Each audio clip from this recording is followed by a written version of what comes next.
खुशामदीद नाजरीन, मैं हूँ आपका प्यारा फैज आलम द ह्यूमनिस्ट मुर्तद। तो नाजरीन, क्या आप लोगों को पता है कि इस दुनिया में पंडितों की सबसे बड़ी तादाद किस मुल्क में है? खैर नहीं पता हो तो मैं आपको बता देता हूँ। अगर आप हिंदुस्तान का नाम लेने वाले हो तो आप गलत हो, क्योंकि पंडितों की सबसे बड़ी तादाद हिंदुस्तान के अंदर नहीं बल्कि दुबई के अंदर है। जी नाजरीन, आपको दुबई के अंदर जो व्हाइट से मैक्सी पहने हुए बंदे दिखेंगे, एक्चुअल में वो पंडित हैं। जी नाजरीन, दिखने के लिए अरबी लिबास है, लेकिन अंदर से ये लोग मुशरिक हो चुके हैं, ये लोग काफिर हो चुके हैं, ये लोग पंडित बन चुके हैं, क्योंकि ये लोग कर रहे हैं धड़ाधड़ शिर्क। और इसकी क्या वजह है वो हम नहीं जानते, लेकिन एक फोटो सोशल मीडिया पर वायरल हो रहा है जिसमें एक शेख अपने हाथ पर कलावा बंधवा रहा है। ये कलावा कोई आम धागा नहीं है। जी नाजरीन, ये कलावा वो होता है जो हिंदू लोग अपने खुदा की इबादत करने के बाद ब्लेसिंग के तौर पर इस धागे को अपने हाथ में बांधते हैं। लेकिन यही धागा एक शेख ने अपने हाथ पे बांधा, तो क्या इस शेख ने हिंदुइज्म कबूल कर लिया या फिर ये भी बहुत बड़ा पंडित हो चुका है? तो आइए जानते हैं, समझते हैं, शुरू करते हैं बिना किसी अल्लाह का नाम लिए।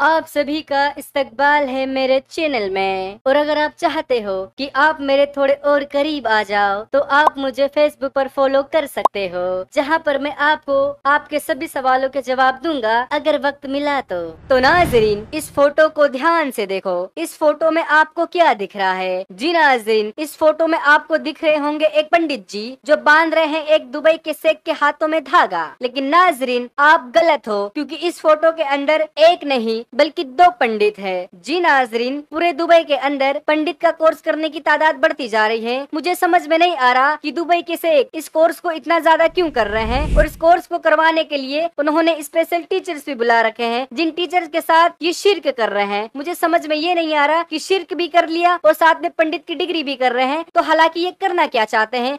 I don't know. क्या ये हिंदुस्तान को बीट करके अपना परचम पूरे दुनिया पे लहराना चाहते हैं कि सबसे बड़े पंडित हम लोग हैं? मुझे समझ में नहीं आ रहा, आप लोग मुझे बताएं। अच्छा, क्योंकि इन फोटोज को देखने के बाद ना मैं कुछ बोल पाऊंगा, ना मैं कुछ कह पाऊंगा, ना मैं कुछ कर पाऊंगा। मैं ऑमलेट खाऊंगा।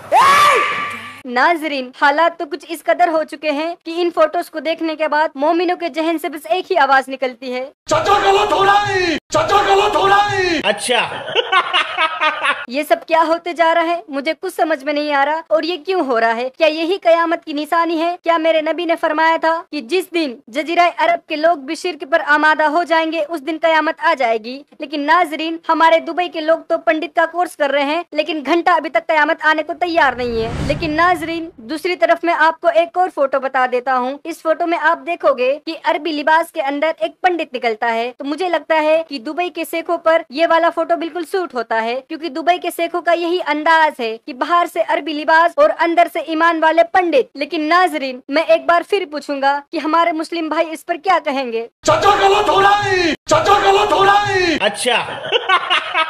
जी हाँ नाजरीन, क्योंकि अज्ञात चूतड़ों से ये प्राप्त हो रहा है कि दुबई, जो कि लिखता है अपना नाम यूएई, यूनाइटेड अरब एमिरेट्स, जो कि अब बदल के करने वाला है the great United Pandit country. लेकिन मेरी मुश्किल ये बढ़ती जा रही है, क्योंकि मेरी आइडेंटिटी पर मेरा रिलीजन इस्लाम लिखा हुआ है। तो क्या दुबई जैसी पंडित कंट्री मैं कभी घूम पाऊंगा? क्या मैं वहाँ का कभी वीजा ले पाऊंगा? क्या मैं मियाँ खलीफा के साथ सेल्फी खिंचवा पाऊंगा? मैं ऑमलेट खाऊंगा।